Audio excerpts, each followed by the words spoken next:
So hi everyone, I am Saschka Unseld and I am the creative director of Oculus Story Studio. And down there we have about, by now I think it's 6 of Oculus Story Studio with us. I wanted to say something before we start, a fair warning. It's gonna be a wild ride. We've packed shit tons of creative lessons, big picture thoughts, technical ideas, and then go to some ridiculous in-depth stuff in the next 50 minutes. I will start by talking a bit about the storytelling side of things. Then Max Planck, our Chief Director of Technology, he will cover big picture thoughts on how to do story-driven productions in VR. After that, Horne, he was the CG supervisor on Henry. He will talk about our journey from Pixar, where he was from before, where we had about 11 hours to render a single frame, to VR, where we have about 11 milliseconds to render the same frame. And then Inigo Quilez will come on stage. He was the VFX supervisor and code wizard on Henry. And once he comes up, you might want to buckle up because he's going to go crazy in depth into the tricks and code samples he wrote and all that magic stuff underneath that make the experience actually work and run.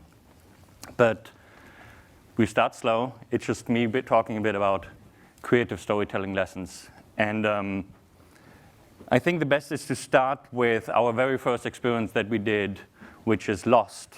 And the thing is, if you think of story in a traditional way, kind of like a book or like a movie, you quickly realize that if you try to tell stories in VR, there's a conflict between being immersed and feeling present and that traditional way of story. And the reason is that if you read a book or if you watch a film, the director or the storyteller is in full control of what you see and when you see it. And in VR, you have no idea. And if you remember the first time we showed Lost to people, an early version of Lost, who had never even seen VR sometimes, they put on the headset, they adjusted it to kind of fit, we started the story, and what happened every single time was that they were just completely overwhelmed.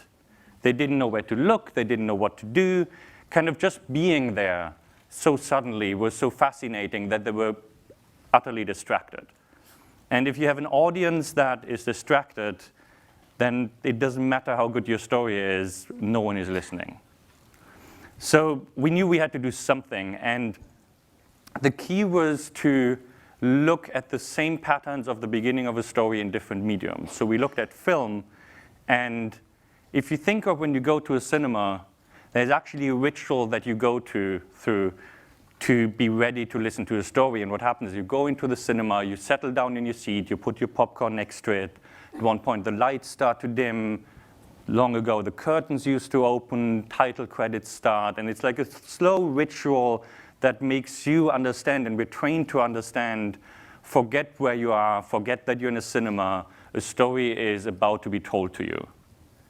And in VR, we can't do exactly the same, but we can do the same thing as a ritual, because in VR, everything is so amazing that that ritual to get your audience ready to listen to a story is incredibly important.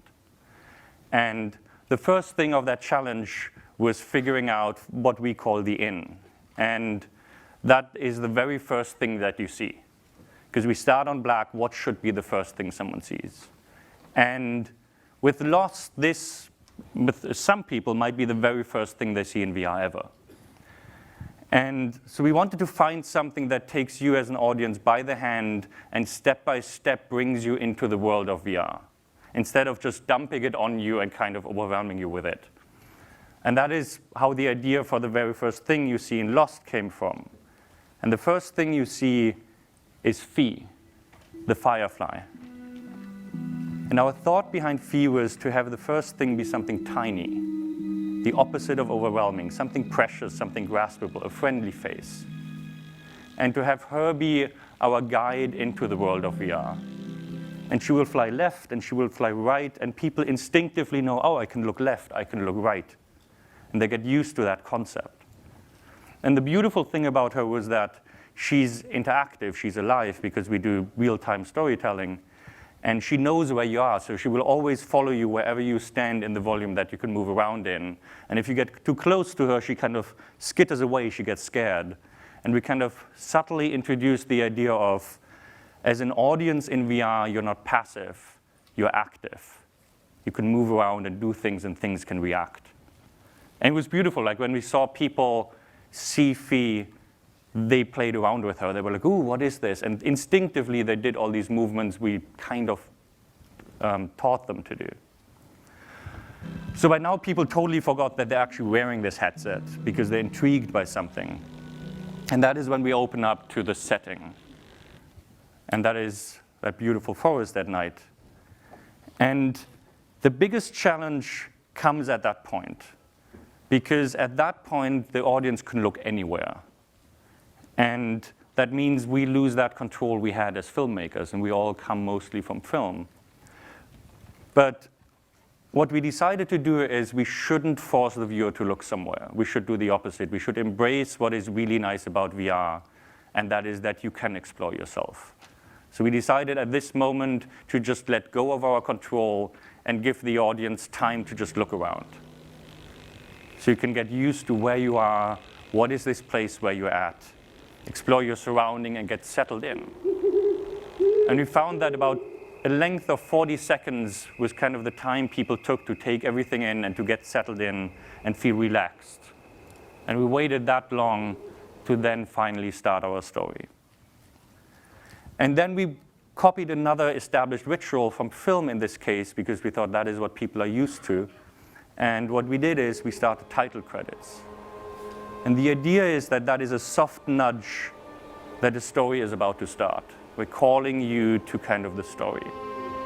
Up until now, you were in control, and now it's like the storyteller is going back in control. You should listen to us. And in case you still are not paying attention, you're looking somewhere, you haven't taken that nudge, we have something happen, and we have a bird fly by, somewhere about here.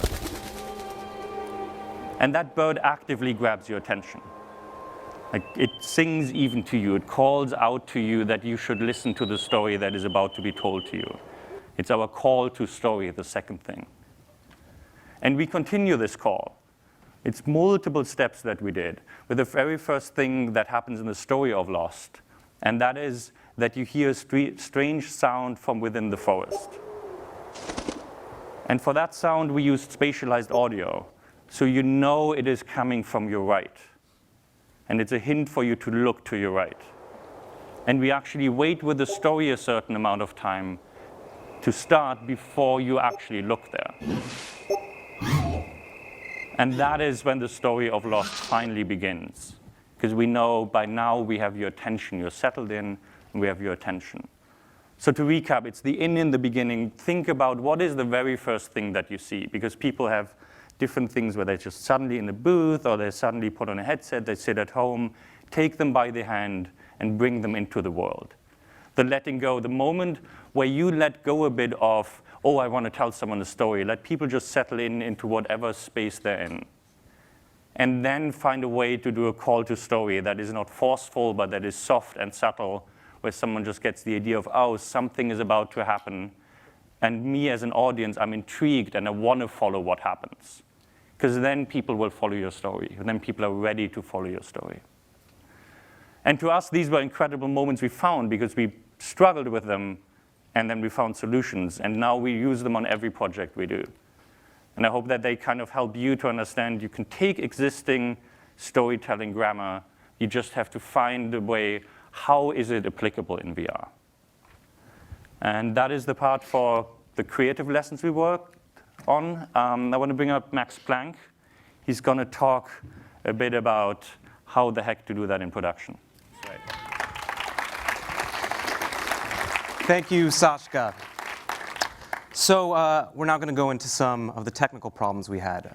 And we're going to use Henry as our example. Who here has seen Henry? Most of you guys seen it? That's awesome. I did also want to begin by saying that our approach to storytelling is about moving around.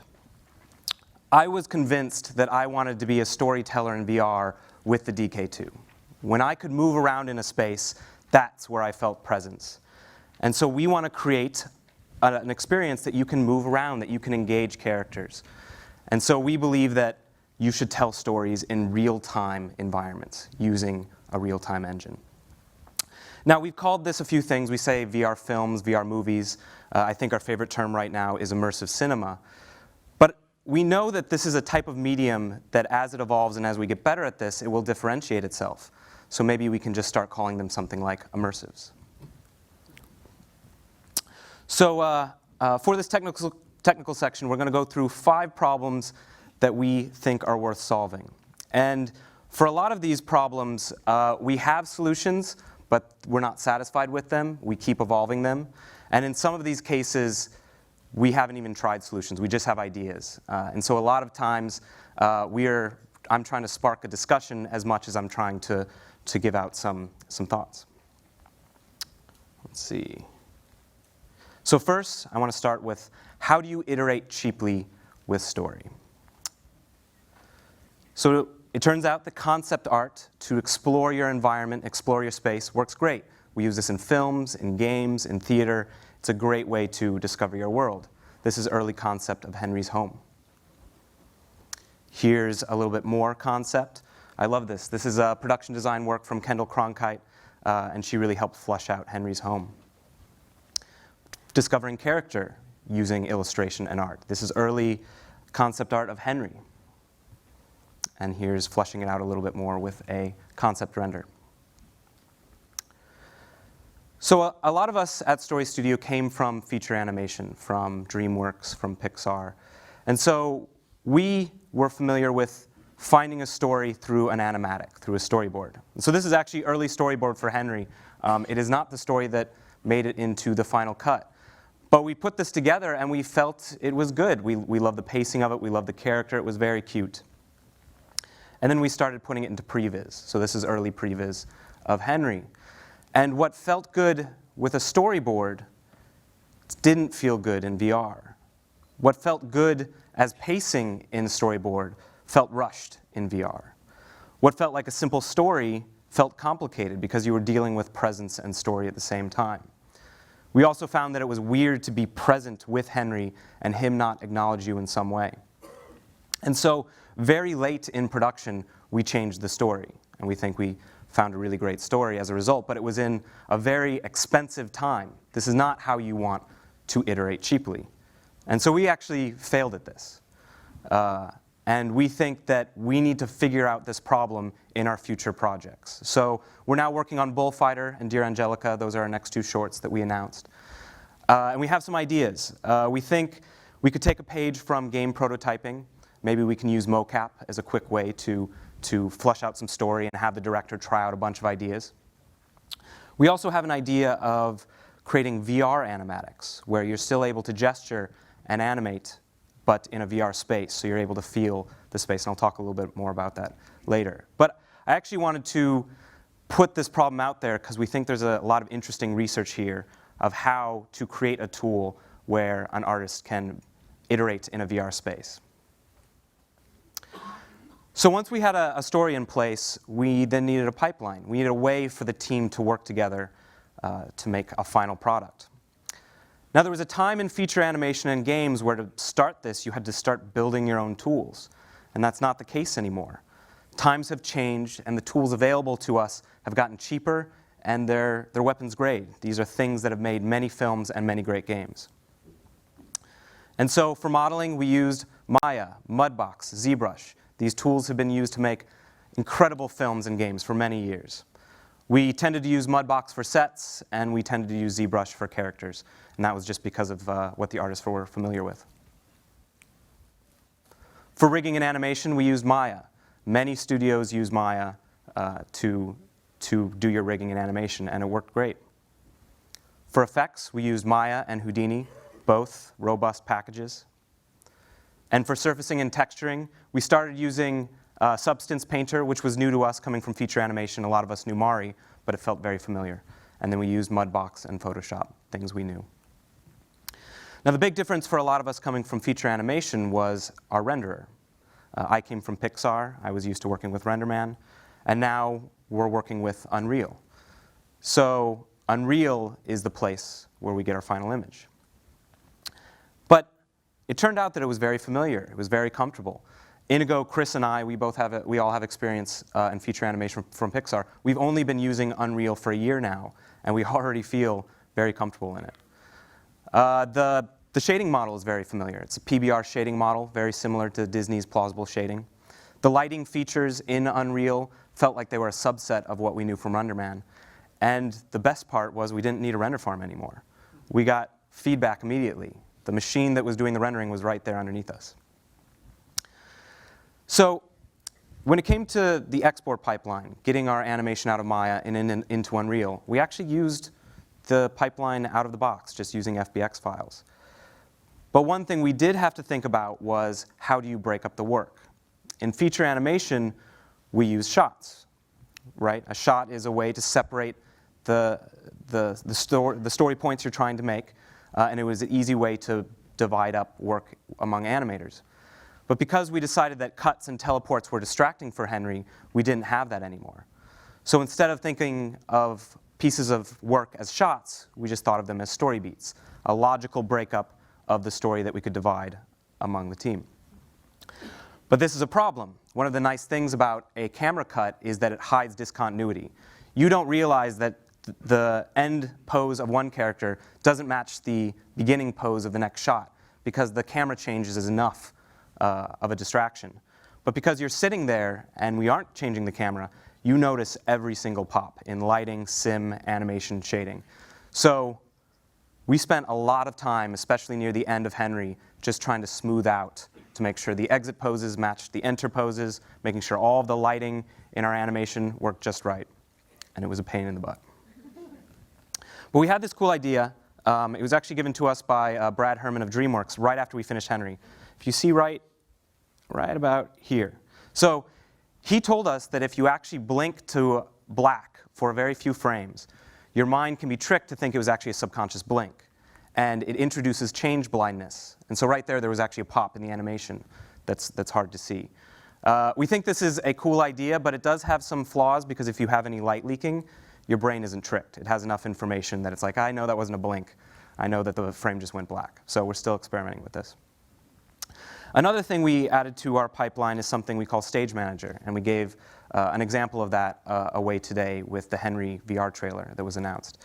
It's a very simple tool, but it was just an easy way for us to sort of lump events together in what we called queue numbers. And so when a certain group of events finished, it just told Stage Manager queue the next. And this was just an easy way so we could fast forward through the experience and jump around with chapters. So it was a very simple bit of code, but it really helped us iterate. So that's a look into some of our pipeline. We think that there's a lot of area here to improve. We've only done 2 films. We're still a very small team. And we were actually surprised how little glue code and pipeline we needed to write. Just using the pipeline that everyone else is using pretty much worked. But as the industry evolves and the scope of the projects we tackle grows, we know that the pipeline will need to evolve as well. And so we hope that as we grow, we'll share that with you. If you want some more details, I wrote a blog post on our website. It'll give a little bit more detail into the tools we use and how they work. So that's a quick overview of what a pipeline looks like at Story Studio. With the pipeline in place, the next problem we wanted to solve is, do we have the tools in a real-time engine to hit the look and tell the story we want? So the first thing that we noticed was game engines use bone-weighted deformation, a technique that is outdated compared to what feature film is using today. So for Lost, we embraced that. We said, actually, robots look pretty good with rigid deformation, so let's create a story about a robot we love. Well, on Henry, we started testing the limits of using bone weights. We actually hit the limitation in Unreal that a vertice can only have 8 weighted bones. We also were trying to use morph targets to add corrective shapes, and we found that was too expensive. But Bernard, our character lead, is amazing, and so he worked with those constraints and actually made a very appealing rig within the limitations of Unreal. But we think that there's some interesting work here. We think that we want to get back the tools we know, like pose space deformation and spatial deformers, and be able to hit the appealing gestures that we're used to. We also think there's some interesting research here of taking arbitrary deformation from a package like Maya and baking it down to maybe a set of points into a point cloud. But that's a hard problem because of compression, so there's interesting principal component analysis work here. So we'd love to hear what other people are working on as we explore it ourselves. We found that the lighting tools in games did not have all the features we knew. We are used to light linking. We want to add bounce to a character or a rim light, and we don't want it to affect the environment. And Unreal doesn't let you do that. When you put a point light, it affects everything. And we worked with that. We worked with that limitation, and we just used blockers. We tried to really control the fall off of lights, and we got away with it. Another thing that was really painful was being able to collaborate on the same things at the same time. So at Pixar, we were used to 3 seconds of high-quality animation, taking a skilled animator a week. Right? There was a lot of care put into each one of those seconds. And considering Henry is 8 minutes worth of animation across several characters, we couldn't have a single animator do it, so we had to find a way of breaking it up. And the way we did that in Unreal was we actually created sub-levels for each of our story beats. And in each of those sub-levels, we had a copy of Henry. And so as one story beat started, we invised the last story beat's Henry and vised the next guy. Because Matinee doesn't allow you to have Matinee authored across a single character. Also, for a single story beat, we wanted animators, effects artists, lighting to all be working at the same time in the same timeline. And Unreal, at the time that we did this, didn't have great tools for this. But we do know that the Unreal engineers are working on something really exciting, and so this problem is something that's being solved. We're excited about that. So I don't want to sound like I'm griping too much. We were very impressed with what we could fit in a game engine. And actually, this is kind of exciting. It's a form of creative constraint. When Pixar made Toy Story, they worked with the constraint that they only had plastic. Right? They're like, we can't make humans, we can't really do fur, so let's make an appealing story about plastic toys. We're at that same point, that you have to recognize what your machine and your renderer can do and work with it. But as much as we pushed the limitations, we were incredibly impressed with what we could fit in 11 milliseconds. But that being said, we did have to come up with a lot of clever tricks to get there. So this is where we go a little deeper down the rabbit hole to show you how we fit in 11 milliseconds. And I'm going to let Chris and Inigo be your guides.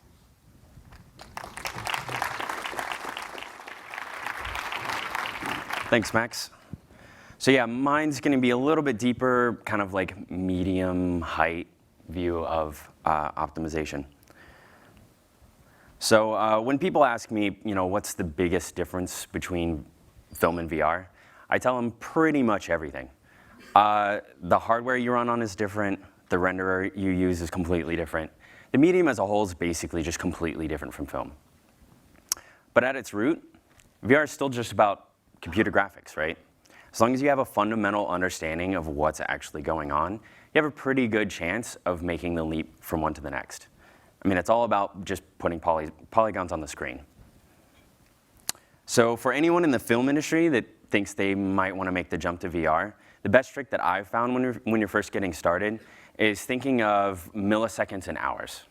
So VR has a hard render gate of 11 milliseconds, and thinking of that in terms of 11 hours makes you care a whole lot more about the little things. So while wasting like 0.2 milliseconds on a useless shader doesn't sound like a lot, in RenderMan that's the equivalent of about 12 minutes, and that's totally something that you would do something about. And by the way, and this happened to me when I first got here, there's no such thing as just letting the render run long or ordering extra farm. You have to be done in 11 milliseconds, 100% of the time, every time, all the time, always. So even for games, this is like a little bit different, right? Most games are happy to chug along at 1920 by 1080 at 30 FPS. We're doing something like 2600 by 1440 at 90 FPS. This is face-meltingly difficult to do, especially when you have a little furry character right there in front of you, right? So, and then plus in games, like if you drop a frame or two, like no harm, no foul, it's fine. In VR, if you start dropping frames, it's just a one-way ticket to vomit down. So 11 milliseconds, hard deadline, and you absolutely have to be ready with the frame, no exceptions. So how the hell do we do this? The key early on is understanding the box that you're in and designing to actually fit within it. So when Inigo came to me, and he says, hey, we're doing fur on Henry, I freaked out for a little bit, and then I mentally cut our box in half. So having fur meant everything else, lighting, sets, effects, shading, stuff like that, probably had to fit within about 5 to 6 milliseconds. So for example, one of the first things that I had to nix was dynamic cast shadows. I knew from experience that each cast shadow was going to be about half a millisecond, and that's like something we absolutely could not afford with such a tight render budget. So it was a tough decision, and I had to defend it all the time, especially from art and lighting. But it was an important decision to make early on so that we didn't find ourselves in a really, really tough situation at the end of production. So thankfully, Inigo was able to come up with a bunch of nifty tricks, and he's going to get into them later. So taking the box analogy further, because who doesn't love cats in boxes? Every time you try to pack something new into that box, you have to take something out. So most of the runtime code that I wrote was actually related to packing and unpacking that box. So I'll disable a bunch of expensive things. One frame later, I'll enable them. Stuff like lighting, shaders, post effects, things like that. So this ensures that throughout the experience, we actually have a smooth frame rate. So in film, you would do this during cuts, like Max was talking about. In games, you design a level so you have like switchbacks or like loading rooms, things like that. And in Henry, we don't really have any of that. I had to be strategic, either slowly fading stuff out, transitioning on action, which if you've seen Henry, which is most people here, going into and out of the magic moment. So it's like slowly transitioning into, and then immediately switching things to the next frame. And let's see. And I'm really hoping that like later on, we'll have things like the blink trick that Max talked about that we can use to hide these transitions. Now, a mistake that I made on Henry was optimizing actually too early. I told the art department, you know, these are all of our insane technical limitations, and they actually took that and started designing around it. I think it's important to give your art team free rein to explore the artistic space. And only once things have kind of solidified, that's when you actually think about execution and optimization. So for Henry, it meant we started executing on a vision that the art team actually wasn't that excited about. And later in production, I started using the phrase, try it, but don't get married to it. The implication being, if you tried something and performance was so bad, I'd probably just have to rip it out. However, most of the changes that they ended up making actually looked way, way better and still fit within the render budget. So I think that's probably the way we're going to work in the future. And so it's worth noting for those that don't know, most engines actually have pretty awesome profilers built in. Games keep track of a ton of statistics so you can quickly drill down and see where most of your expense is actually going.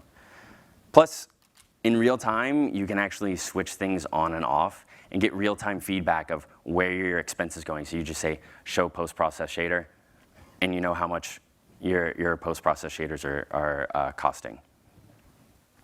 And by the way, manually enabling and disabling stuff rather than relying on your engine to be magically smart can actually get you a lot of performance back.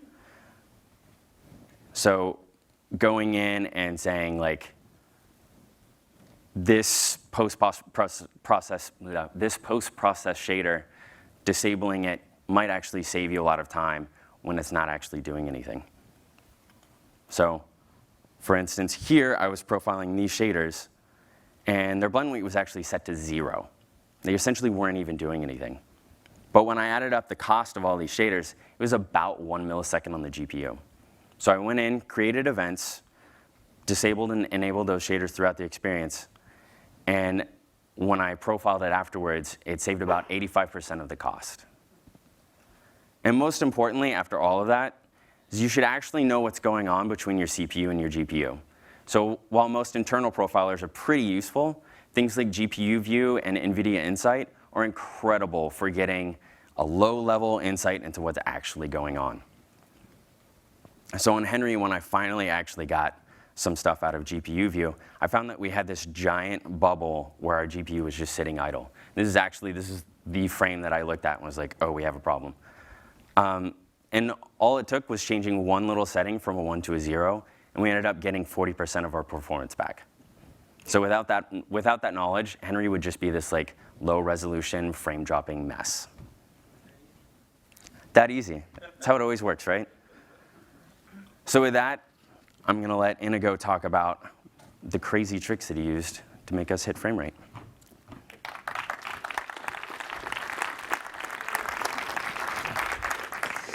Thank you, Chris. So yeah, I'm going to be talking about lighting and shading, which is probably the most expensive part of rendering a movie or a game or a VR film. So there was that challenge, like everything is so tight in VR. We only had those 11 milliseconds to render everything, and lighting is very expensive, especially if you want to do something beautiful and cartoony, and you have this complex character in the screen with a lot of shading. It is complex. So that was the first challenge, just the actual rendering budget we had. The second challenge was to make something cartoony. We are using a game engine, and games and movies these days, they love to claim they are photoreal, or they are very photoreal, actually. But we were doing a cartoon, which looks nothing like a photoreal picture of anything.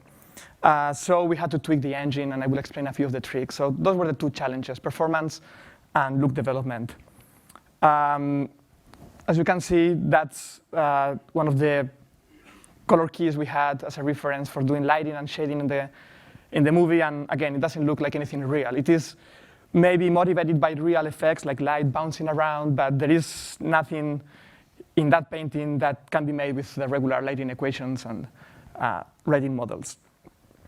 Before achieving that painterly look or that cartoon look, we first had to kind of hit some other important features in the images, such as the contact shadows. So there is things you need to do before you can be artistic, and those are grounding the characters in the set with a contact shadow, and doing shadows and things like that. And these are very well understood problems, creating shadows. They have very precise mathematical representation of these problems, and then there is techniques to approach or to try to solve those mathematical problems the best they can in games and movies. But most of the research goes into approximating those very well-defined problems, well, approximating the solutions to those problems. What we did instead was to flip the coin and try to find approximated problems with exact solutions. So one of the things that we do, and many people are doing, is, again, replacing the complex problem with a simple problem. And in this case, the problem was having Henry casting shadows, so we replaced Henry with a sphere for shadow casting. This is an image where the left side of the image is showing a sphere, which has this nice contact shadow on the ground. That's ray traced. It can take minutes to compute. The right side of the image is showing mathematically exact contact shadows without any ray tracing involved. And that is something you can do. You can replace ray tracing with more simple solutions in the case of a sphere, not in the case of Henry. But then we just replace Henry with a sphere, and most of the people don't notice the difference. There on the far right of the image, you have the source code for that effect. You can see it's just 4 lines of code. We are basically handing the solution to the computer, so the computer just has to run numbers through those equations and produce the solution for the shadow without asking the computer to find the solution for us. The second important part to have Henry grounded on the set and make him part of the set of the world was to have these sharp shadows. You can see the shadow there. And that helps communicate that this is a beautiful morning setup. There is the sun is shining strong in the outside, so you want to have these very sharp and strong shadows. And again, rather than using shadow maps to approximate the solution, because shadow maps are very expensive, we replaced Henry again with a bunch of spheres, for which you can compute, again, analytical solutions or very fast solutions for the shadows of spheres and only spheres. If you look at the code, if there are programmers here, you will see there is no square roots or even divisions involved, super cheap, super fast. And again, as soon as there is this blob of blackness following Henry everywhere, or at least every time he goes through a light patch, then you are convinced or you are fooled into believing that this is a shadow.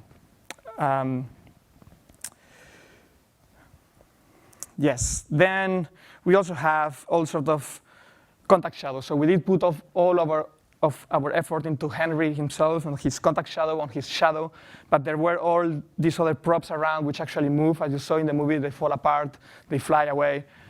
So you cannot just pre-compute shadows, or if you do, and that's actually what we did pre-compute the shadows, but we are basically fading in and fading out those pre-computed shadows. These are textures that we place in different positions in with different techniques, but we fade them in and out as the props fall into the ground or they fly away.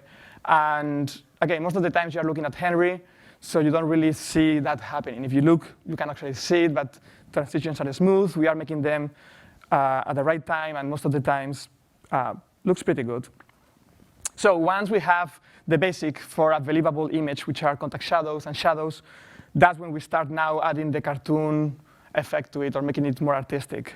And something we do in movies a lot, and we did for Henry, was to basically colorize everything. Again, reality doesn't have that many colors around, and most of the game's engines give you grayscale shadows and occlusions, but we want to colorize basically everything with color gradients.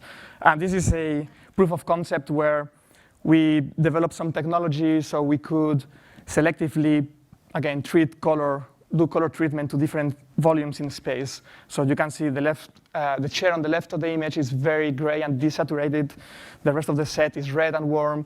There is some blue areas up there. This is just to show the technology, and this is based on placing volumes in space, spheres, again, which are very easily, you can ray trace spheres very easily.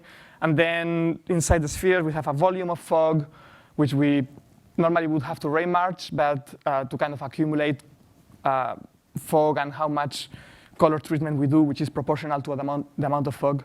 But this ray marching process can actually be replaced again with an analytical solution if you use the right density functions for your fog, and that's a kind of a inverse quadratic fall-off, and you do the math, you have this huge equation, you send it to Mathematica, you get back some results, and you can use it.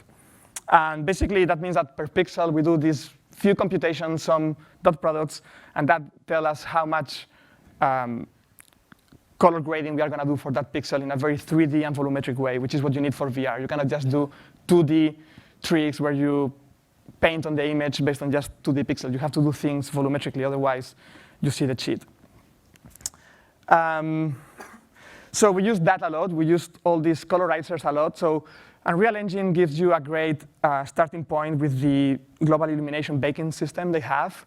But again, we had to colorize everything to make it more cartoony. So we used these specialized grading volumes to create things like fake bounce lighting below the branches of the trees to make everything more warm. We used that also to create the glow effect around the balloons to create some sense of magic. There it is. We used those as well to create fake bounce lighting. So there is those very hot patches of light on the ground, which in real life would be bleeding light around. And we use these volumes to put them in both places where we have all these patches of light. Actually, let me go back. And those volumes are dynamic. So as Henry moves around and enters one of those patches of light, or he's near to one of them, he gets light back, which again helps integrate Henry into the set. So that was lighting, which is colorizing your scene. The second most expensive part of all of this is shading, which is bringing texture and surface qualities to your models and sets and characters. And sets are pretty standard, just textures and some basic shading models. Where we did put all of our effort is in Henry himself. You are looking at Henry, he's the subject of the story. We want to put love in him. So all the shading, surfacing, and texturing efforts went into making Henry cute and nice. So that's Henry, a lot of fur. As Chris was saying, this was a bit of a panic moment when we decided to go with fur. We pushed hard and we got it working, but it was important to have him feel adorable and huggable and all these things. The other problem was the eyes. Unlike in games where you normally have humans, which are a few feet from the camera, the eyes are tiny, a couple of centimeters maybe, they cover 3 or 4 pixels. Whatever you do in the eyes shading, it's gonna look okay. And again, most of the games normally have characters wearing a helmet or sunglasses or something. There's a reason for that, is because making eyes is not so easy. In the case of Henry, we cannot avoid it. It's like Henry's gonna be 5 feet from you, he's 3 feet tall, his eyes are very cartoony and big. You are gonna see them. And you want to see his eyes, that's where you read his expressions, his emotions, everything. So it was important to put some love into the eye shading. And one of the things that are important to avoid the eyes being too distracting is that you need to have a very nice contact shadow between the eyeball and the eyelid. So that's the area where the white eyeball contacts with the pink part of the face. Normally, you have to add a small gradient of color from the center of the eyeball to that eyelid contact point. You want to kill reflections in those areas. So we needed a way to create a metric or a way to measure how far every pixel in the eyeball would be from the eyelids. This is not an easy problem to solve, especially when the characters are hitting extreme poses with the eyes. Sometimes he's sad, the eyes has a shape of a very eccentric ellipsoid, sometimes it's open and big. It goes through all this range of shapes, and you cannot just pre-compute all these things. So we created a system where the riggers created 8 control points around the eyelid, in some of the vertices of the eyelid. Those 8 control points, which are 3D coordinates, would be passed to the shader, responsible for the shading of the eyeball. And then in that shader, we would take those 8 control points, which define a very simple approximation to the shape of the eyelid. We would subdivide them with some cubic polynomials and stuff, which sounds fancy, and it is. And then it creates this more smooth metric or distance field. Actually, it's a distance field that we can use to create that gradient that you are seeing inside. So again, everything in the center of the eyeball is white. As things get closer to the eyelid, it becomes darker. Of course, this is just an extreme case to showcase the effect, but we use those to kill reflections on the eyelid. I don't know if you can see it there. It's important also for the color of the diffuse component. The second part for the eyes was getting the look of a very rich iris and pupil and all this area of the eye, which normally is very complex. In reality, when you look close to it, if you just replace it with a flat texture, it looks totally flat, especially in VR. It looks really bad. So we had to create some ray tracing effects in the shaders to kind of explore the inside of the eye and find geometry there. There is also that very nice effect that you will see in cartoon movies if you pay attention from now on, which is you can see the white highlight in the cornea. That's that tiny white dot there. In the opposite side of the eye, there is this pink secondary highlight, which is very important to have it there, always in the opposite side of the main reflection, because that gives depth to the eye. And we did that also with some fancy maths. Something interesting about VR and reflections in the eyes is that when I implemented the standard equations for specular reflections, they looked great in 2D, but when seeing that in VR, the reflections were like, it looked like they were floating in the eye and not really sitting in the eyes or in the corneas. So we had to cheat a bit the maths, and there was a lot of manual work all across the actual sequencing of the story to cheat all those values up and down until the reflections looked like they were sitting. I might have done something wrong in the maths. I don't think so. So I'm curious to see if everyone else is having the same issues when they do reflections on eyes. So those were the eyes. The second most important and difficult part was the fur itself. I don't know if I'm pronouncing it correctly, fur, like short hair, like this. That's complex because normally you do this with millions of curves. We cannot afford that.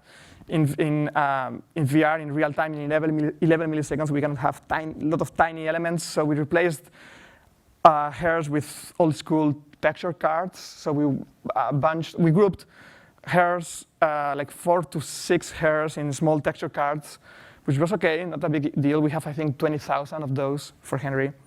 Actually, I should have an image there. Those are the texture cards. I know, it's creepy. But so that worked, except for the fact that normally when you do that, you have alpha blended texture cards.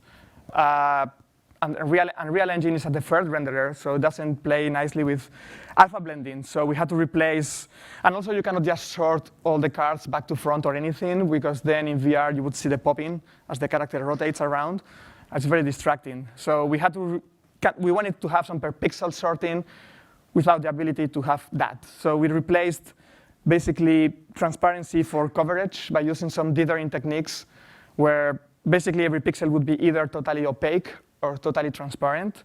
And when we needed something to be 50% transparent, we would switch that transparency on and off one frame, every other frame. So that way, by flipping it fast enough at 90 frames per second, you would get the feeling that it's 50% transparent. When you need something 75% transparent, you keep it 2 times or 3 times on, 1 off, and then you get that effect. And then there is the temporal anti-aliasing of the engine itself, who kind of smooths everything out a little bit. So a lot of tricks, but in the end, we got Henry. Shading-wise, there is nothing fancy in terms of Kajija K shading models for her, which is this fancy shading model. We went for some simple diffuse lighting with the normals of the texture cards, and that gave us a lot of nice shaping, as you can see here. Here, the fur is being illuminated from different sides. It responds properly, green from the left, pink from the right, all good.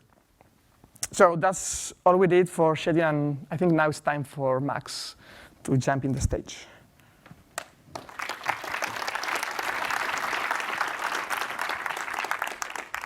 All right, so as you can see, making something appealing with the constraints of VR is a technical art. And it's exciting to me because it feels like technology and creative problem solvers have to work very closely together. I guess this is the good old days.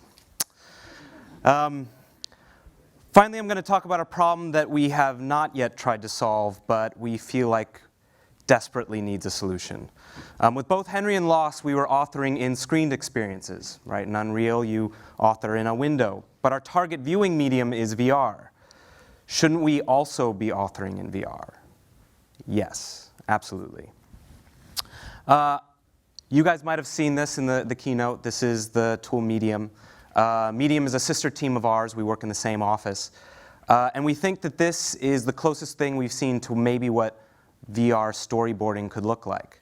If you add a timeline to this, a sequence-based timeline, maybe you can have an artist who's quickly sketching an illustration, puts down an onion skin, sketches the next one, and quickly iterates, shows it to the director, gets immediate feedback, and then goes right back in. Right? This type of iteration would be amazing. We also found that animating in VR was difficult because we'd get this playback blast from Maya, we'd export this animation, get it into Unreal, show it to the director, and then realize, oh, we would have made different decisions. Ramiro, our director, he's right here, he would see a play blast and say, yeah, that's great, and then you'd see it in VR and make different decisions. So it would be amazing if you could have VR on, have your curve editor up, and then make choices about pose and gesture right there. We also noticed this for set dressing. We had it many times on Lost and Henry where we placed a rock and it looked great in that window. In the composition of that window, it was the right choice. We'd then throw on VR and realize, oh wait, that rock doesn't look right. It feels very small, far away, or that table feels small. And we would take the headset off, we would move it a little closer, put the headset on, and then realize, oh no, I got to take it off. And that iteration, that kills you. That's like 2 minutes per iteration. I want to have it on, and I want to be able to make decisions right there. Be like, a little, yeah, that feels great, and you know it looks good in your target medium. We saw the same thing with lighting, where you place your point light, your barn, your rim, your bounce. You don't want to make it look great in screen-based environment and then get in VR and say, no, I would have made different decisions. Okay, now this is kind of embarrassing. This is a recording on my iPhone of one of our VR reviews. This is kind of what a dailies looks like. So this is Kendall Cronkite. She's our production designer. She is piloting, as we say now, and there's Ramiro kind of looking as Kendall is sort of pointing and giving notes as Inigo and Bernard are watching. We think that this is silly. I think dailies need to be a communal experience. Wouldn't it be amazing if you could have your director, your production designer, your technical artist everyone in the room in VR together and say, hey, this rock over here, I don't like it. Here, let me put a little annotation in air. Hey, can we fix that? Yeah, that's cool. Or you could be making decisions with space. And so we think when we saw Toy Box, this was one of our ideas of like, wouldn't it be amazing if you could be making artistic choices together in a communal experience? So one of the reasons I am saying this is because I have a community of VR developers in front of me. And we would love to hear if you're trying out solutions in this space. I think to get better at this art, we need to bring down the iteration loop.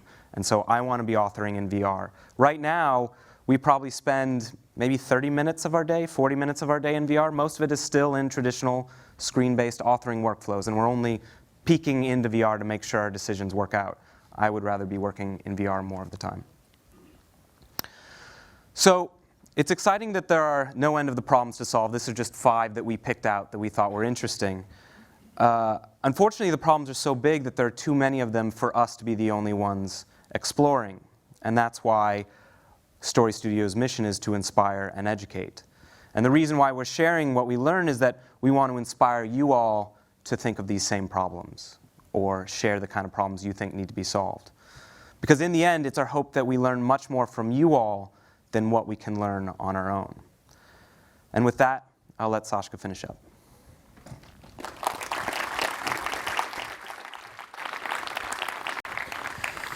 So that was that. I always get dizzy when Inigo talks.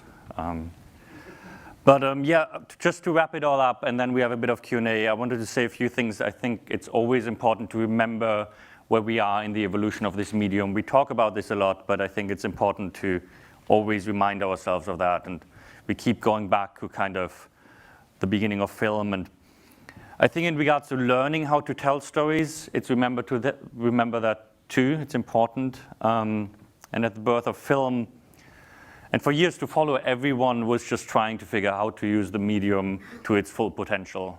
And similar to now, everyone who was experimented with it had only experiences and careers in completely different mediums. In theater, in painting, in photography, in writing, in arts, it was kind of frightening to leave one medium and to join this big unknown new medium. And embracing a new medium is tough, and it can be a lonely thing. And there are big technical challenges, and we have the same technical challenges now, and even bigger creative challenges. But to truly explore film as a medium, it didn't just take 1, 2, 3 people, it took hundreds of people. And it took dozens and hundreds, ultimately, of years to truly evolve. And today, in VR, the challenge is the same. But what separates us now from then is that in the early days of film, the pioneers were spread all over the earth, and they had no way of communicating with each other. So just imagine at that time if you could have walked into that early workshop of the Milliers and figure out how the heck did they do those things and see that magic, and how inspiring and educational that would be. And that is the beauty of the time we're in today, that in VR, as a medium will evolve so much faster because we can all share what we learned with each other and show each other how we did things. And that way we will have VR evolve as a medium way faster than film could have ever evolved. So I do think this is the golden time for pioneers of VR, especially because we started sharing what we do. We hope you all share what you do. And together we can kind of explore that unknown land, because it takes a massive amount of people to explore it and not just a few pioneers. And with that, I think we're all up here for questions. Thank you.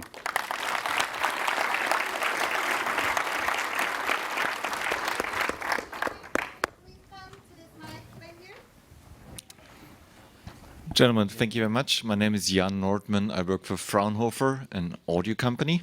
We make the surround sound for the Gear VR. And I was hoping you could say a few words about the audio pipeline, especially for Henry. I think, Saschka, you mentioned spatialized audio at the beginning. How did you do that? And thank you.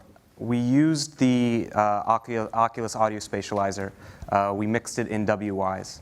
And we found that audio engineering is something that needs to happen much earlier than what we were used to. In feature animation, we were often finaling images with silence, and then Skywalker Sound would come in and put in the final sound. Everything else was scratch. there's been times where we've been in an experience and we don't know why it doesn't feel right, and then suddenly we put down some scratch audio that spatializes where sound is, and it felt better. We're at a place where we're not expert enough to know why things feel good. We just try stuff and then wait until our guts tell us, yeah, this feels great. And I think because of that, audio needs to be part of the process from the very beginning. With Henry, we did mix at Skywalker Sound. So we did think of it kind of filmically, but then broke it up into stems. And then Tom Bible, our audio engineer on Henry, he's an expert in game mixing. He did clever things with WIs. So I think he did a lot of amazing stuff. So I think we are making the same mistakes we're doing in a lot of areas, where we're using filmic ways of doing things and game ways of doing things and kind of trying to smash them together. And I think we can get better at it, but I'm still proud of what we did on Henry. And I think just from the creative side, the hardest thing is, if you work with a sound designer in film, they have all their tools. They use Pro Tools, they have all their plugins, they know how those tools work, and those tools over years have evolved to specifically let an artist change the sound of things. Once you throw something into spatialized audio, how exactly something sounds when it's behind you is mathematically defined. Ultimately, you want those tools to evolve in a way that an artist can change exactly how something sounds. And that clash right now is a bit what we're in. Yeah, I couldn't agree more. We're working on tools that allow you to do the real-time in VR binaural editing offering at the same time. So yeah, love to chat more about that. Awesome. Thank you. Hello. Oh. Hi. My name's Dylan. I'm with Monster VR. We run SoCal VR and OCVR. We do events primarily around education, hackathons, game jams. Our next event is right in line with what you're doing. December 4th, 5th, and 6th, we're doing a 3-day workshop for VR directors, teaching you how to go from nothing to how to create 360 experiences. I'm trying to bring together our Unity developers and 360, and it's kind of like they're not all together. What would you think in a 3-day series would be critical to teach these people? Should it be the technical aspect of how to develop it? Should it be just using thetas and going through? What do you think would be the opinion to? Well, I have an opinion, but I mean, we talked about this. We talk about this a lot because we want to would we want to do a boot camp, or would we do something like this? And it's hard because in film you could just shoot with a camera, watch it, and then shoot again, and kind of really workshop things. And in VR, because of its technology tools, it takes a long time. I would just focus on one singular thing, not do too many things, and specifically select the people that are in it to make sure they all have the same experience. Because I feel like when I teach at a school or something like this, the hardest thing is if people come from completely different technical backgrounds, and you have to kind of dumb it down to the lowest, and then everyone who's more experienced than that kind of is just bored. It is right now. It's too bad that a lot of us that are coming from film who are understanding VR are coming from feature animation, because we were very familiar with building a film with a computer. So I think that there is a technical bar that is there, but I think Unity and Unreal and the community out there has made it, and the tools available has made it really easy to learn a lot of this. So I'm actually not worried about teaching those things. That's already really robust. And I actually think the problem is not technical in VR. Sure that there's a constraint and you have to work with 11 milliseconds, but the hard part is the creative problems. I think I am most proud of the stuff Saschka came up with for Lost in terms of adding to the grammar of VR. While I'm also proud of all the technical stuff we came up with, I think that those problems have been solved before. Optimization is a known problem, but how something feels good and how audience members, how you tell them a story in VR and what makes VR unique, I don't think we've found that. I think Henry is very theatrical, and I think Lost is theatrical, and we're making mistakes of the action is kind of in front of you. We haven't figured out how you can tell story around you, but it's because we don't know yet, and so we're making those mistakes of what we know. What you could do is you could have people read through certain things and prep something beforehand. Kind of the approach at schools do more and more, where at home you do the work anyone can do, and then once you actually have the moment where everyone's together, you mostly do the things that benefit from everyone's in a room together, and you're already at the same level. Got it. So some sort of like workshop book, say, here, prep up, come on in, and then you'll be on the same page. I think teaching the technical is not the right, like 3 days, try to set it up so they have the technical background, and then iterate creatively, because that's where you're going to feed off each other and get really great ideas. So constrain the technical problem and explore in the creative space. Perfect. All right. Thank you, guys. Yep. Hi.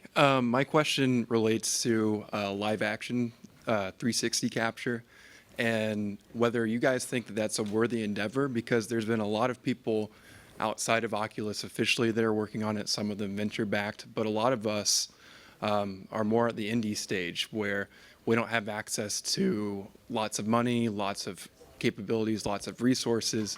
There's not very much first-party support in the game engines to get the sort of playback that we need to build the app. So where does Oculus Story Studio stand on live action capture, and what resources can we turn to within the entire Oculus team to get the support that we need? Well, I mean, the amazing thing my in live action is you get something good looking so fast. I mean, you have reality around you, and you're like, boom, there it is. Creating these pictures takes forever. The thing that we are really interested in exploring is the positional, because I think the immersion is then really there. And if you do, it doesn't even have to be live action, even if it's pre-rendered 360, you don't even have the parallax of rotating your head. And once recording mediums would be there, once there's light field technology to shoot something, once there's a way to actually volumetrically record the real world, I think that is when I think it gets really interesting. But before that, we try to pioneer the kind of experiences where you can move around them. So that is what we're set up for, but I love all the live action stuff that is being done out there, because again, to learn this, you have to watch a million things. Like, there's so many films we watch, that's why we intrinsically know how to tell a story in a film. But in VR, there's just so little to watch. So the more there is, the better. So I think right now, it's just all great. All right, thanks. Hi, I'm Greg with D-Sky. We're actually doing what you did, kind of building our tools as we build the product. And Max, the thing that you said about testing, ripping off the glasses, writing down a few notes, iterating, and that loop is just really spoke to me. That is one of the pains of developing for this medium. My question is actually for something as I mean, I call Henry like one of the first AAA animations in VR. It was. You'd be surprised. It was a small. Well, it only took us 6 months and 25 people at the height. So, yeah. I don't know. Yeah. So perfect. That's actually my question is, from a production standpoint, kind of what are the team specializations, timeline, and pretty much like an overall budget for something of that? It's a great question. We are, at Story Studio, we're made up of technical artists with a lot of experience from feature animation. A lot of us came from Pixar. When PDI went under, we were able to get a lot of talent from there. But we also have a lot of game experts on our team, especially those who worked on 1313 at LucasArts, because the narrative game space, we think, is very much part of our DNA. We do have specialists in terms of people in the team who own, like we have a character lead. Chris owns lighting, optimization, and everything else. Inigo is shading, lighting, animation. Right now, the really exciting thing is I think generalists in this space are very appealing, because the teams are not huge. You know, until there's an industry here and a revenue model, everyone has to think indie.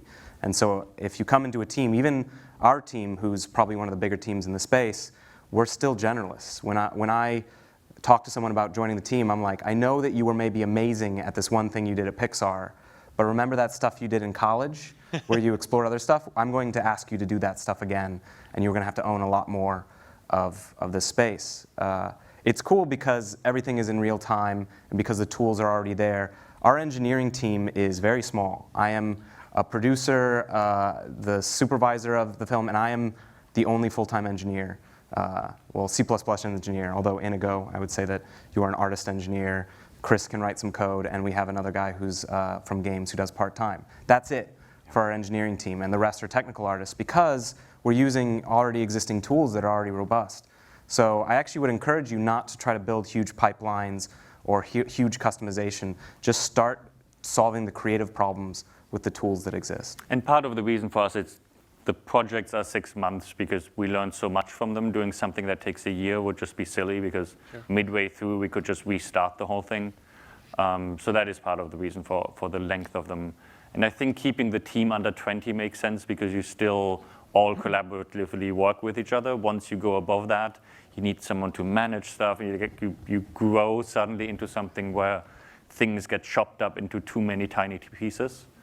And that's the way we approach those things, at least. So 20 at peak, is that mostly content, mostly on the art side? I mean, the biggest scale-up was animators. We try to in-house have the heads of each kind of skill set. So we have Ramiro. I don't know why he's not on stage. Come on stage, Ramiro. Come on stage. Come on stage. So people know how you look like. Ramiro was the director of Henry.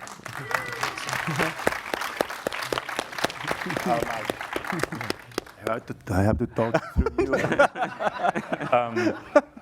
And he's the head of animation, but in-house right now, he's the only animator. But once we do Henry, we had like 4 more animators, 5 animators? Yeah, I think we were 7 animators. 7 animators. So that's kind of how we grow and shrink, so that that person of that skill set can take over heading the freelancers that come in. Thank you. How are we doing on time? That's the last question, Max. The last question might be, are you having fun? I am. One-word answer. What? Yes, yes, very much so.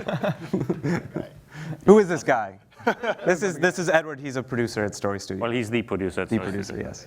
So yeah, we are around the whole rest of the conference. Edward is around. If you see us, just walk up to us. And those are our Twitter handles. If you guys have questions. And yeah, I think it's on all of us to pioneer this, and not just on us, but on all of you guys. No pressure.